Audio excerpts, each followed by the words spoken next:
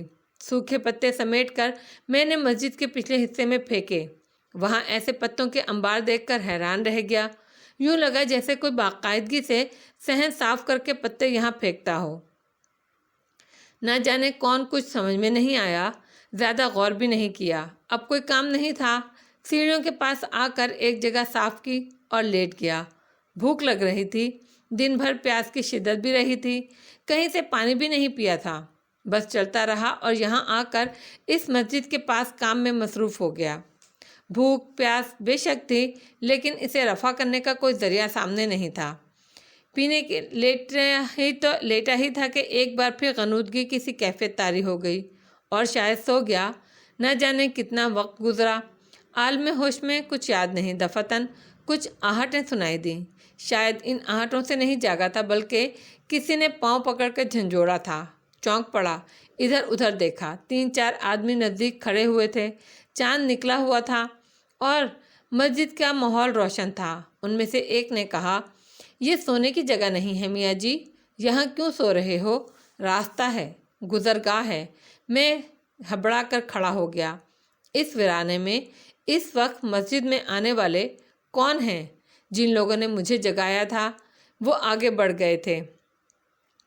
میں ادھر ادھر نگاہیں دوڑانے لگا۔ سفید لباس میں ملبوس، پاکیزہ نورانی چہرے والے بزرگ، نوجوان، چھوٹی عمر کے لوگ جوق در جوق مسجد کی جانب آ رہے تھے۔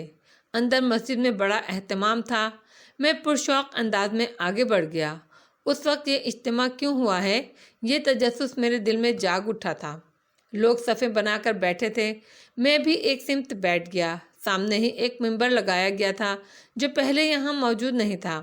غالباً یہاں آنے والے اپنے ساتھ لائے تھے۔ میں نے قریب بیٹھے ہوئے ایک نوجوان آدمی سے، جس کی داڑھی سیاہ تھی اور رنگ سفید تھا، مدھم لہجے میں پوچھا، یہاں کیا ہو رہا ہے؟ اس نے چونک کر مجھے دیکھا اور بولا، درس۔ کیا تم درس میں شرکت کے لیے نہیں آئے؟ میں نے نہ سمجھنے والے انداز میں گردن ہلا دی۔ پھر میں نے اس معمر شخص کو دیکھا۔ ٹخنوں تک چوغا پہنا ہوا تھا، سر پر سفید عمامہ تھا، براق سفید داڑھی جو سینے تک لٹکی ہوئی تھی، بھویں تک سفید تھیں۔ وہ منبر کی طرف بڑھے اور منبر پر جا بیٹھے۔ اس کے بعد انہوں نے وہاں موجود تمام لوگوں کو سلام کیا۔ سب نے بلند آواز میں جواب دیا۔ معمر بزرگ کہنے لگے، اللہ تعالیٰ کے فضل و کرم سے آج تو مسجد پوری بھری ہوئی ہے، سبھی آ گئے ہیں۔ جی امام صاحب، آج ایک عجیب واقعہ بھی ہوا، ایک شخص نے کہا۔ کیا؟ ہمارے آنے سے پہلے ہی کسی نے مسجد کا صحن صاف کر دیا ہے۔ جب ہم یہاں پہنچے تو صحن صاف ملا تھا۔ ہوگا کوئی بندہ خدا، خدا کے بندے کہاں موجود نہیں ہوتے۔ ایک اجنبی شخص کو ہم نے سیڑھیوں کے پاس پڑے پایا، سو رہا تھا، غالباً اسی شخص نے صحن صاف کیا ہوگا۔ کہاں ہے وہ؟ جن بزرگ کو امام صاحب کہہ کر پکارا گیا تھا، انہوں نے ادھر ادھر دیکھتے ہوئے کہا۔ پھر کسی کے بتائے بغیر ان کی نگاہیں میری طرف اٹھ گئیں۔ فاصلہ کافی تھا، لیکن مجھے یوں محسوس ہو رہا تھا جیسے ان کی آنکھوں سے روشنی کی ایک لکیر نکل کر آگے بڑھی اور مجھ تک پہنچ گئی ہو۔ اس روشنی نے میرا احاطہ کر لیا تھا، اور اس کے بعد مجھے امام صاحب کی گونجدار آواز سنائی دی تھی، آگے آؤ۔ کون ہو تم؟ مجھے یوں لگا جیسے کچھ نادیدہ ہاتھوں نے میری بغلوں میں ہاتھ ڈال کر مجھے خود بخود کھڑا کیا ہو۔ قدم بھی خود بخود ہی آگے بڑھے تھے۔ درمیان میں آنے والوں نے مجھے امام صاحب تک پہنچنے کا راستہ دیا تھا، اور میں وہاں تک پہنچ گیا تھا۔ جو ہی امام صاحب کے قریب پہنچا، انہوں نے عمامے کا لٹکتا ہوا حصہ بائیں ہاتھ میں پکڑ کر ناک پر رکھ لیا۔ پیشانی پر ناگواری کی شکنیں نمودار ہو گئی تھیں۔ انہوں نے کڑھی نگاہوں سے مجھے گھورتے ہوئے کہا، کون ہے تو اور یہاں کیا کر رہا ہے؟ میں نے بولنے کی کوشش کی، لیکن آواز نہیں نکل سکی۔ امام صاحب کہنے لگے، کیا تو نے اس مسجد کا صحن صاف کیا تھا؟ میرے منہ سے آواز نہ نکل سکی، البتہ گردن ہل گئی تھی۔ کیا تجھے علم نہیں ہے یہ مسلمانوں کی مسجد ہے؟ میں نے امام صاحب کو دیکھا، ان کی نگاہیں مجھ پر گڑھی ہوئی تھیں۔ میری آنکھوں میں نہ جانے کیا کیا کیفیات تھیں۔ وہ چونک کر بولے، مسلمان ہے تو؟ ہاں ہاں۔ میرے حلق سے جیسے رکی ہوئی بے شمار آوازیں نکل گئیں۔ مگر تیرے جسم سے تو بدبو اٹھ رہی ہے، ایک ایسی بدبو جو کبھی کسی مسلمان کے جسم میں نہیں ہوتی۔ کیسے ہوا؟ نہیں نوجوان، تو صاحب ایمان نہیں ہے۔ یہ بدبو تیرے بدن سے اٹھ رہی ہے، کسی ایمان والے کے جسم سے نہیں اٹھ سکتی۔ یہ تو غلاظت کی بو ہے۔ براہ کرم صحن سے باہر نکل جا، یہاں درس الہی ہوگا، اس کے بعد نماز تہجد۔ تجھے جو کسی بے ایمان شخص کو ہم اپنے درمیان جگہ نہیں دے سکتے۔ براہ کرم باہر نکل، اس سے پہلے کہ تجھے مسجد کے صحن کو ناپاک کرنے کی سزا دی جائے۔ یہ سزا تجھے صرف اس لیے نہیں دی جائے گی کہ تو نے کسی بھی جذبے کے تحت صحیح صحن مسجد کو صاف کیا ہے، مگر تجھے اپنے درمیان جگہ نہیں دیں گے ہم۔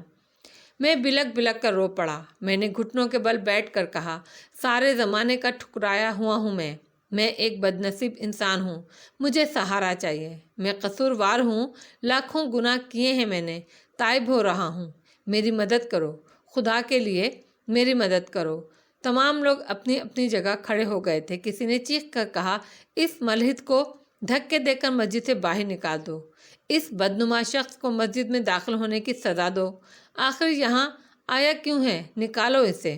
امام صاحب نے ہاتھ اٹھا کر کہا، ایمان والوں جیسی باتیں کرو، وہ جو کچھ بھی ہے اس سے کوئی دشمنی نہیں کی ہے۔ بھولے سے اگر خدا کے گھر میں داخل ہو گیا ہے تو خدا کے گھر سے اسے دھکے دے کر نہیں نکالا جا سکتا۔ کیسی باتیں کر رہے ہو تم لوگ؟ چاروں طرف سناٹا چھا گیا، لوگ خاموش ہو گئے، کسی کے منہ سے ہلکی سی آواز بھی نہیں نکلی۔ امام صاحب نے کہا، اور تو کہتا ہے تو مسلمان ہے، مگر کیا یہ بتا سکے گا کہ یہ بدبو تیرے جسم میں کیسے داخل ہوئی؟ یہ میرے گناہوں کا پھل ہے، یہ میرے گناہوں کا پھل ہے، میری مدد کرو اور میری مدد کرو۔ میں گڑ گڑا کر بولا، گناہوں کے لیے توبہ کے دروازے کھلے ہوئے ہیں، مگر یہ کیسا گناہ ہے جس سے تیرے جسم میں بدبو پھیل گئی ہے؟ خدا کے لیے ہمارے ان لمحات کو ضائع نہ کر۔ ہم نے اپنے طور پر جو انتظام کیا ہے، جس مقصد کے لیے کیا ہے، ہمیں اس کی تکمیل کرنے دے۔ تو باہر جا، تیرے لیے توبہ کے دروازے کھلے ہوئے ہیں، یہ دروازے کبھی بند نہیں ہوتے۔ جب بھی بارگاہ عزتی میں تیری توبہ قبول ہو گئی، تجھے تیری مشکلات کا حل مل جائے گا، لیکن تو جا یہاں سے چلا جا فوراً۔ ہم اپنی عبادت میں تیری مداخلت پسند نہیں کرتے، اسے راستہ دو۔ امام صاحب نے فیصلہ کن لہجے میں کہا، مجھے اندازہ ہو گیا تھا کہ اب مجھے ان کے درمیان جگہ نہیں ملے گی، پھر یہاں رکنا بے مقصد ہی تھا۔ نڈھال اور تھکے قدموں سے وہاں سے واپس پلٹا تو امام صاحب نے کہا، سیدھے راستے پر چلے جانا، کافی دور جا کر تجھے ایک درخت نظر آئے گا، اس درخت میں پھل ہوں گے، ان پھلوں سے تو اپنی شکم سیری کرنا، بس اس سے زیادہ اور تیری کوئی مدد نہیں کی جا سکتی۔ میں نے کچھ نہ سنا، نہ جانے کیسے کیسے خیالات دل میں آ رہے تھے، جو کچھ ہوا تھا اس پر غور بھی نہیں کر پا رہا تھا۔ میں یہ احساس تھا کہ میرے جسم میں ایک ایسی بدبو اٹھنے لگی ہے جو کسی مسلمان کے جسم میں کبھی نہیں ہوتی، اور اس بو کی وجہ میں جانتا تھا۔ بھوریا چرن نے میرے وجود میں کفر اتار دیا تھا۔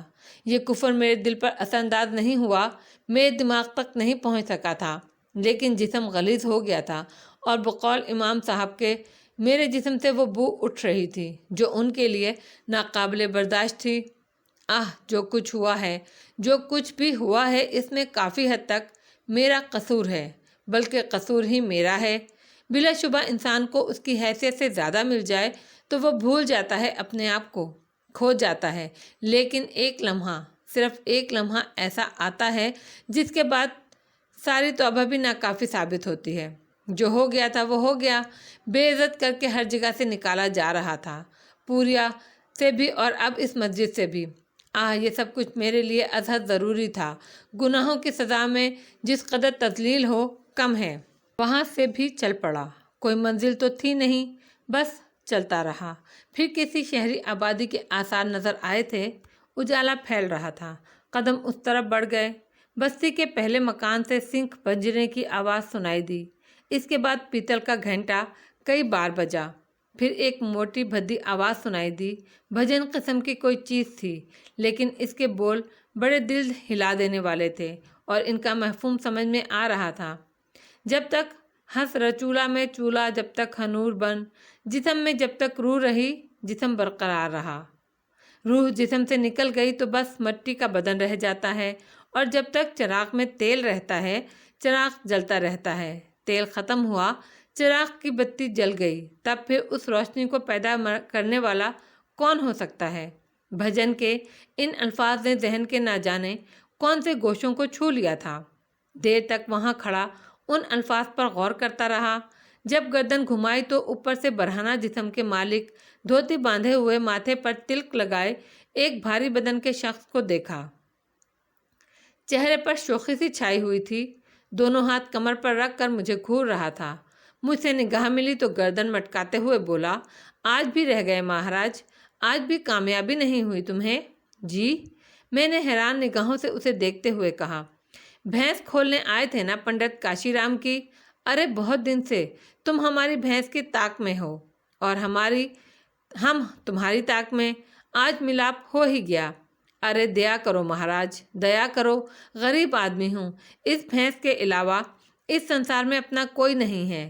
ارے اسی کے دودھ پر تو اپنا جیون گزار رہے ہیں، کیا کرو گے اسے لے جا کر؟ مجھے ہنسی آ گئی۔ میں نے آہستہ سے کہا، نہیں پنڈت جی، میں نے تو آپ کی بھینس دیکھی بھی نہیں، بھلا اسے چرانے کا خیال کیسے آتا میرے دل میں؟ تو پھر کیا کر رہے ہو یہاں، پوجا کر رہے ہو کھڑے ہوئے؟ وہ کسی قدر طنزیہ لہجے میں بولا۔ آپ بھجن گا رہے تھے، اسے سننے کے لیے کھڑا ہو گیا تھا۔ ارے بھجن سننا ہے تو بیٹھ کر سنو بھیا، ایسے کیوں کھڑے ہو جیسے بھینس چرانے آئے ہو؟ آؤ تمہیں اور بھی بہت سے بھجن سنائیں گے ہم۔ ایک تم ہو کہ ہمارا بھجن سن کر چلتے چلتے رک گئے، اور ایک وہ ہے جو کہتی ہے بھینس کی طرح، اور ہماری آواز میں کوئی فرق ہی نہیں ہے۔ ذرا آؤ بتاؤ اسے کہ ہم بھجن گاتے ہیں ہم۔ اس نے آگے بڑھ کر میرا ہاتھ پکڑا اور احاطے سے اندر لے گیا۔ چھوٹا سا مکان تھا، بڑا سا دروازہ۔ اس چھوٹے سے احاطے کے ایک گوشے میں ایک بھینس بندھی ہوئی تھی، اس کے آگے کھانے پینے کا سامان پڑا ہوا تھا۔ ایک طرف بانوں سے بنی ہوئی چھلنگیا سی چارپائی جو بیٹھنے کے لیے تھی، اور کاشی رام نے مجھے اسی چارپائی پر بٹھا دیا اور خود مجھ سے کچھ فاصلے پر پتھر سے بنی ہوئی ایک سل پر بیٹھ گیا۔ اس کے بعد انہوں نے لہک لہک کر پھر سے اپنا بھجن شروع کر دیا۔ کافی زوردار آواز میں گا رہے تھے، آواز میں ذرا برابر دلکشی نہیں تھی، لیکن بول مست کر دینے والے تھے۔ پھر کاشی رام جی اس وقت چپ ہو گئے جب اندر سے ایک دھاڑ سنائی دی، کسے پکڑ لائے ہو؟